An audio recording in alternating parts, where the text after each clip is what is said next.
Welcome to Evoke Greatness. We are officially entering year 3 of this podcast, and I am filled with so much gratitude for each and every one of you who've joined me on this incredible journey of growth and self-discovery. I'm Sunny, your host and fellow traveler on this path of personal evolution. This podcast is a sanctuary for the curious, the ambitious, and the introspective. It's for those of you who, like me, are captivated by the champion mindset and driven by an insatiable hunger for growth and knowledge. Whether you're just beginning your journey or you're well along your path, you're going to find stories here that resonate with your experiences and aspirations. Over the last 2 years, we've shared countless stories of triumph and challenge, of resilience and transformation. We've laughed, we've reflected, and we've grown together. And as we've evolved, so too has this podcast. Remember, no matter what chapter you're on in your own story, you belong here. This community we've built together is a place of support, inspiration, and shared growth. Where intention goes, energy flows, and the energy you bring to this space elevates us all. So whether you're listening while commuting, working out, or enjoying your morning coffee, perhaps from one of those motivational mugs I'm so fond of, know that you're a part of something special. Thank you for being here. Thank you for your curiosity, your openness, and your commitment to personal growth. As we embark on year 3, I invite you to lean in, to listen deeply, and to let these stories resonate with your soul. I believe that a rising tide raises all ships, and I invite you along in this journey to evoke greatness.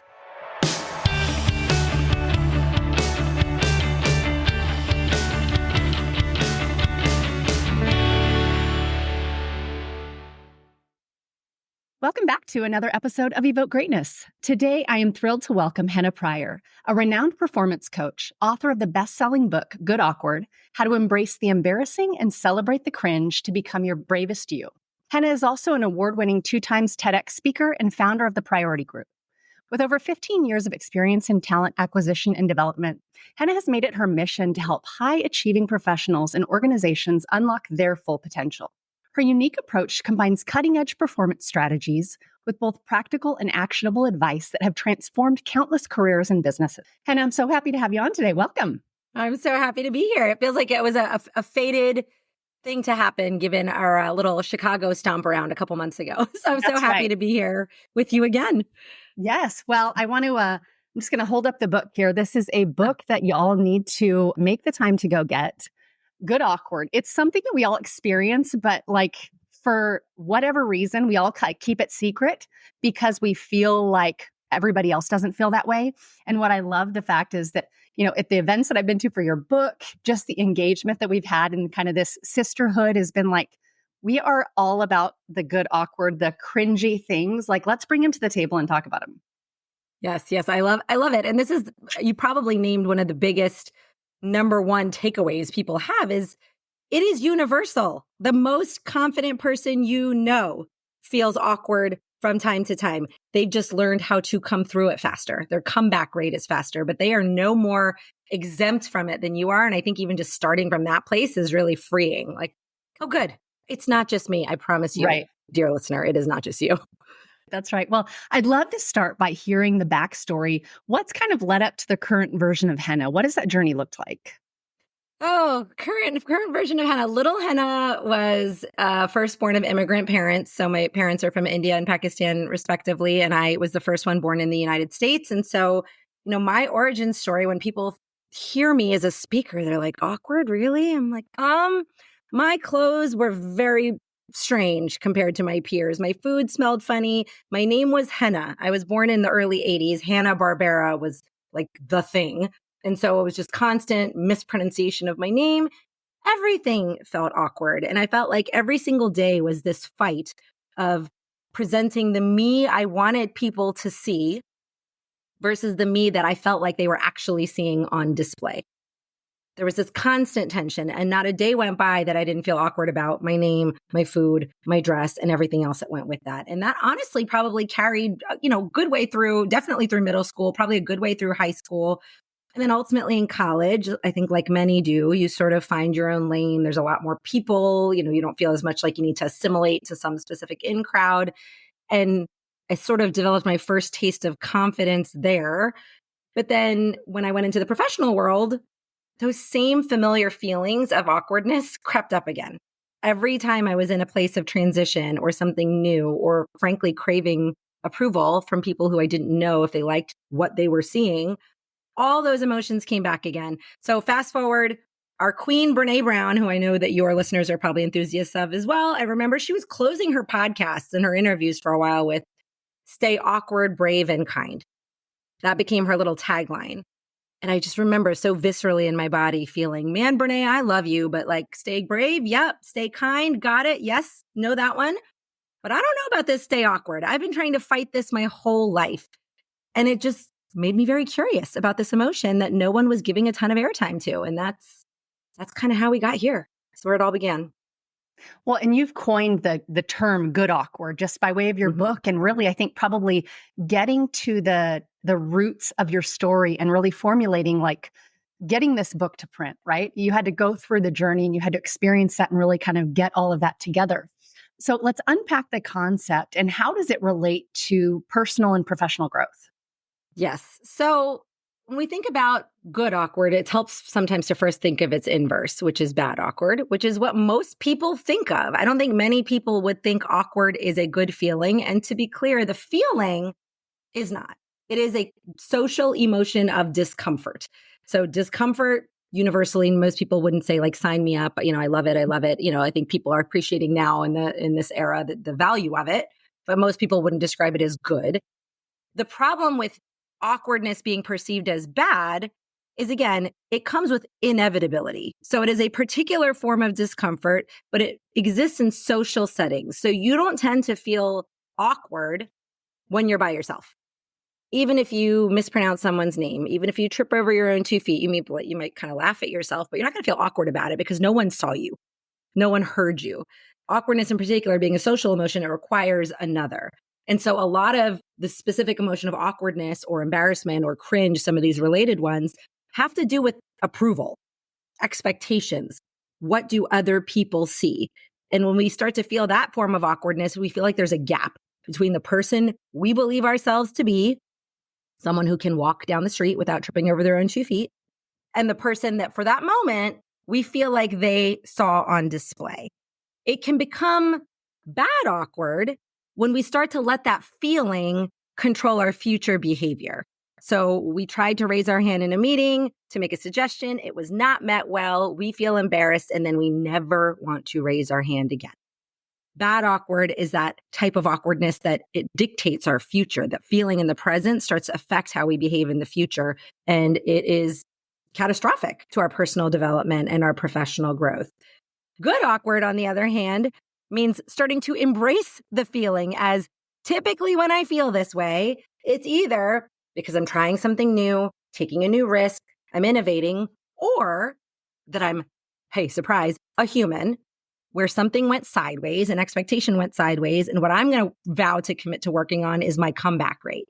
Knowing that those things are going to happen, knowing that I can't avoid them, I'm going to work on my comeback rate. So embracing it as a catalyst for growth is really where the book is in deep exploration. Well, and I love that because as you bring this about, right, that awkward feeling comes from being surrounded by others. It's sometimes those fears, right? But then being able to weave that in, I am someone who places high value in team building from a leadership perspective. Right. Chapter 8 of your book is titled Infuse Good Awkward into Teams with an Improv Mentality. So not only are you showing up and embracing good awkward, right, just as a human and letting your guard down to say, look, I'm going to be okay with being awkward and being human sometimes and how this feels. Like I'm going to get more comfortable with it. But take it a step forward and take it to your team at work. How can leaders put this into play to really bring a good light to this and encourage their team to embrace it? Yeah, I'm so glad you asked this question. And as we sort of quickly started to talk about in the pre-chat, this book is really mostly geared towards the individual who feels awkward. And then towards the end, we talk about how to activate this on teams. I am currently in the middle of, we're on week 2, and by November, it'll be completely finished in the middle of a research study, a nationally executed PhD-led research study that is going to be on social muscle atrophy in the workplace. And this really speaks to teams. right? What is going on teams? And so what I'm observing, and I'm sure you're observing it too, Sunny, with your leaders that you work with, is people keep saying to me, Henna, our people won't get out of their silos, right? I think I keynoted 6 conferences this year where the theme was one XYZ company, right? Everyone's so desperate to work again as one. And what I tend to hear is when you talk to individuals on these teams, I'll say, hey, communication and collaboration is important. Innovating and brainstorming is important. What's stopping you? And I hear things like, well, everyone's so busy. I don't want to bother people. Teamwork has now become bother people. Right. And so what I believe to be true is, yes, there are some skills around communication and conflict that we need to strengthen. And that is part of the conversation. But also, when so many of us went hybrid, we went remote, we actually started to experience this atrophy of muscle. The same way when you pick up a weight for the first time after a year of not doing it, it feels very uncomfortable and you don't really want to do it. It's the same way when we have to find that gumption, that activation energy to have a conversation with somebody that we don't normally have this type of conversation with. Increasingly, we're using Slack, we're using texts, we're doing things asynchronously, and people are finding, even extroverts, that this is increasingly tough. And this is not new research. We study astronauts, we study polar explorers, we study prison inmates, people who are naturally isolated by function of their situation. And data is unequivocally supportive of the fact that that muscle, that social muscle, can weaken over time. And now we are seeing it at work.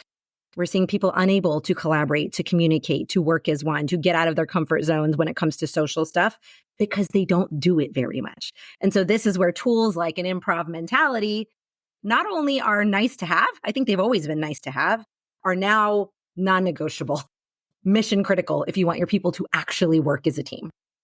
It's almost like BC and AD, right? Like pre-COVID and after COVID, because it really is two different worlds from an engagement perspective, from a societal engagement, professional engagement. It's like two different worlds. It's like there's a line drawn.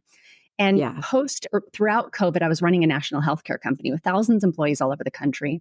And what I found was the silos that maybe already existed a bit became increasingly strong because then people were no longer in the office, right? Then they were kind of behind a video screen and they lost the sense of connection. And so as I went around the country speaking post-COVID, it was talking about 3 things that really impact the way someone shows up at work: the engagement, the fulfillment. And that is communication, right? Because just historically, organizations have been terrible with under communicating. So communication, connection, and community. And if you have communication, if you have connection with people, and you have a sense of a feel of community, a sense of belongingness, you are less likely from a retention perspective to put your notice in, right? Because you feel connected, you feel a sense of belonging. The moment that you feel like you're behind a video screen, you've lost your connection with your team or your community, it's way easier to text or email your resignation saying, I'm done today. And so like this whole shift, so it makes me think about that. When we don't have a sense of connection and those silos become a thing, it doesn't just hurt us in one way. I mean, it doesn't hurt us just individually or organizationally.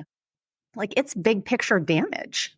Yeah, you're exactly right. And it's funny that you say it that way because spot on, all 3 of those factors are suffering because of this new friction or resistance that is coming between us. But I would say in addition to that, part of what we're actually exploring in this research study, because I think, when it comes to social muscle and social fitness, not many leaders would argue, yes, we want our people to feel connected to one another. Yes, it would be nice to have a best friend at work. Yes, we see the value of feeling like you belong. Those things, I'm not going to get many people fighting me on that. Right. But what is interesting to explore, and the data is going to shake out on this in the next few weeks, is some of the more non-obvious or unexpected impacts on teams that you started to mention. So one of them is when we are increasingly working in our silos, this is actually potentially especially dangerous for high achievers because they will double down on working on what they know in their high achievement, which actually is dangerous for cross-functional work.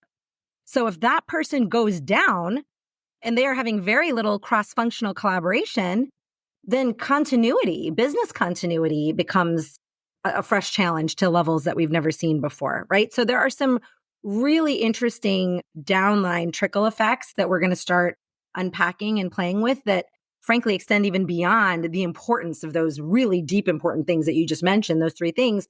What else is it costing us? And I think it's a little bit more than some of the warm and fuzzy. And so this is where I really hope with both of us that like leaders take this seriously, because it is not a laughing matter. It is not a joke. It is not something to be taken lightly anymore. Yeah, absolutely. Staying on the note of high achievers, you've worked with a lot of organizations. You've worked with a lot of leaders individually from a coaching perspective. What have you found is the most common barrier holding high achievers back from really like getting to that place of achieving their full potential? What is it that just keeps drawing Hmm. them? Yeah, I mean, there's probably 20 answers to that question, but I think as it relates to what we've been talking about, I think one really helpful distinction, which we do explore in the book, is, the feeling of awkwardness or embarrassment is often associated with, not synonymous with, but associated with self-doubt. Right. And we can, for women, we can have the conversation about that term that I hate that's been weaponized on all of us, the imposter syndrome. But really, what we're talking about is self-doubt. And I think that one of the things that holds high achievers back is they don't know that there's a difference between healthy self-doubt and unhealthy self-doubt. Not all self-doubt is the same. It's a little bit of the same as the difference between bad awkward and good awkward. So unhealthy self-doubt is when you are so unsure of your ability to execute on something that it paralyzes you. You freeze. You don't raise your hand. You don't put yourself in the room. You don't attend the networking event. You don't engage. That is unhealthy self-doubt. On the other hand, almost every high achiever I have ever met, myself included, you included, has some form of healthy self-doubt, which is, okay, I don't really know what I'm talking about here. And I have to go into this meeting tomorrow. And so I need to read about this a little bit more. And I need to practice what I'm going to say a little bit harder. And let me just talk to my friend who probably knows more about this than I do. And let me run this by my mentor.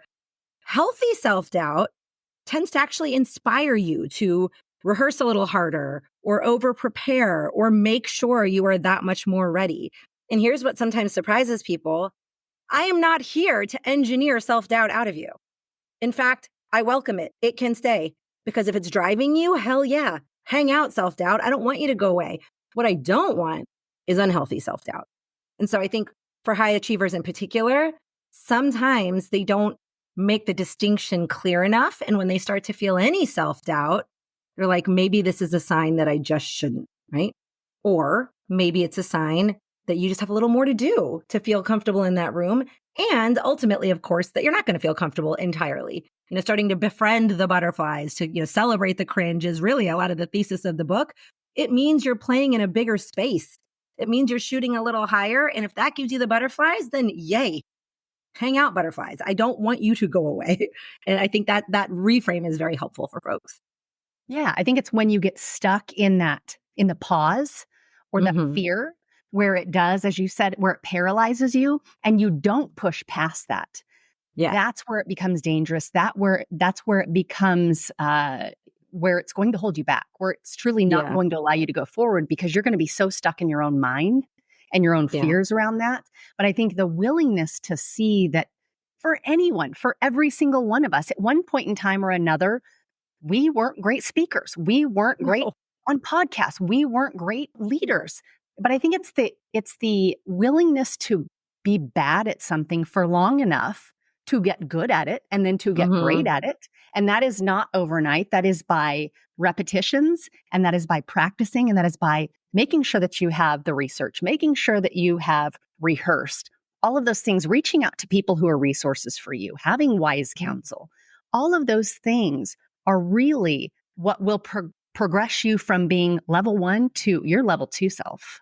Yeah, I think you're exactly right. And I would also add, if we do have the inevitable blunder or misstep, which, spoiler alert, you will. I'm sure you've had a million already. I have, that they're coming, is also using those same, kind of mirror friends, colleagues to just actually level set the reality of the thing. Awkwardness and embarrassment happen when our expectations go sideways, meaning mentally there was something that we expected that the interaction was going to go a certain way and it didn't.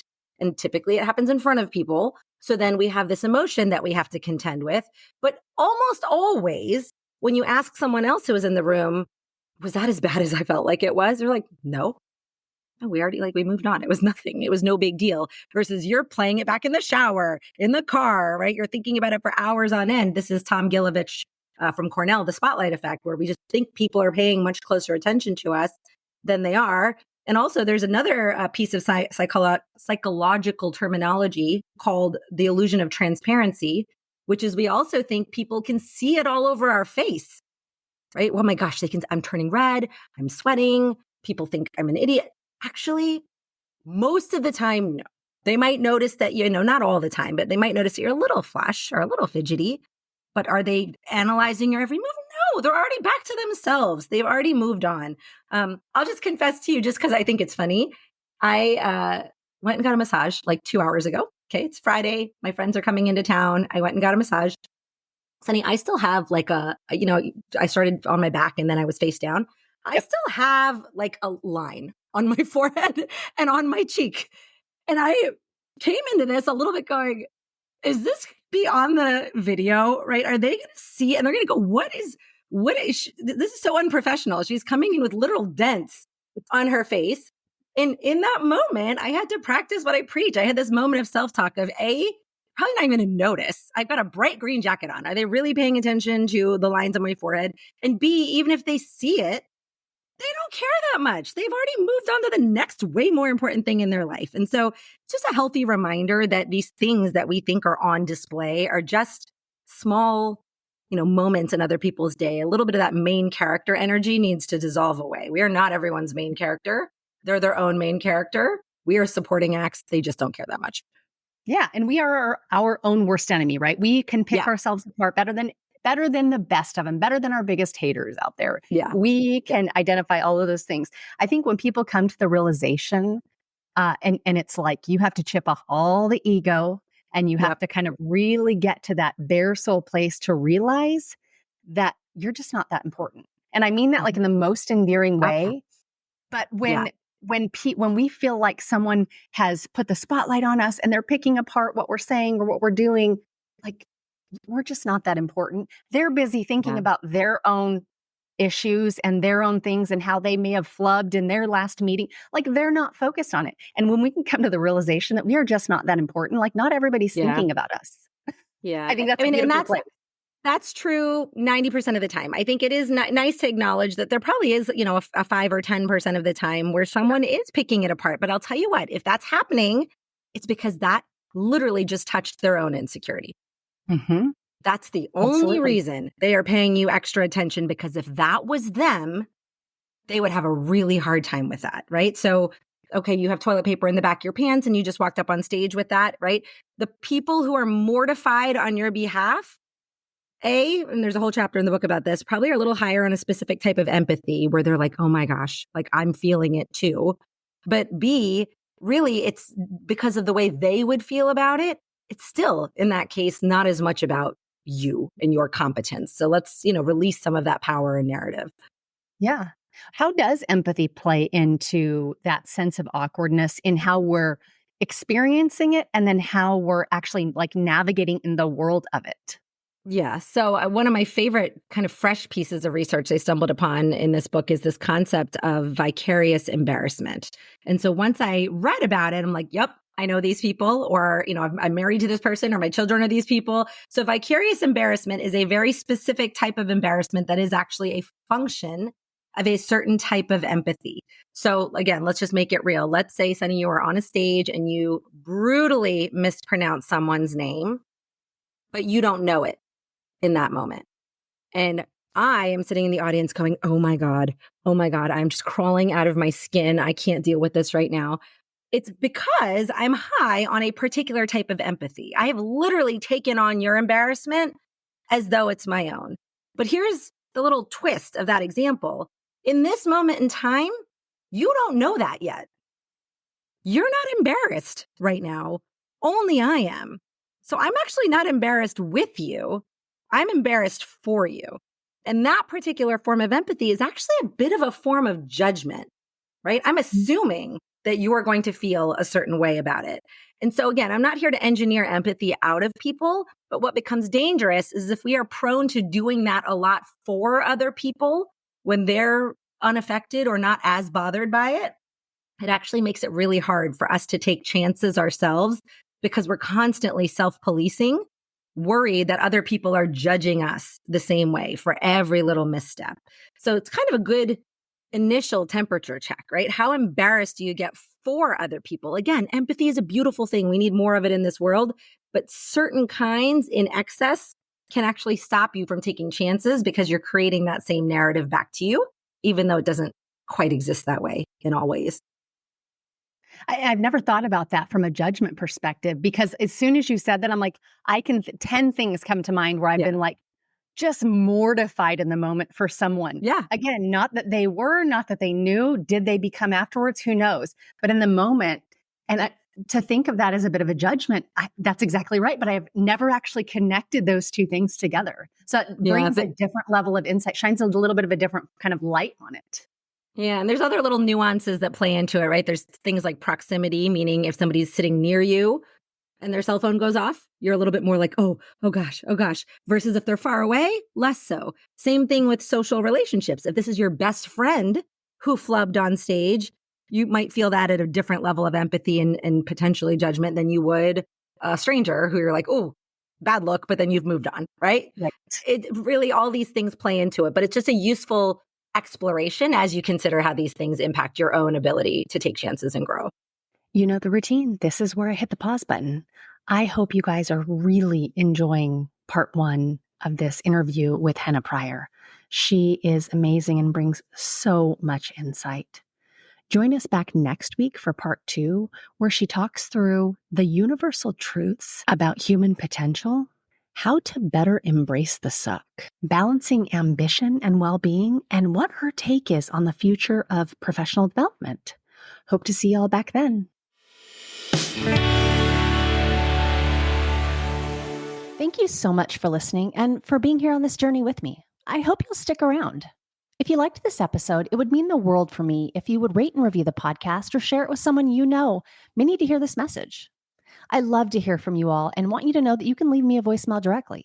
If you go to my website, evokegreatness.com, and go to the Contact Me tab, you'll just hit the big old orange button and record your message. I love the feedback and comments that I've been getting, so please keep them coming.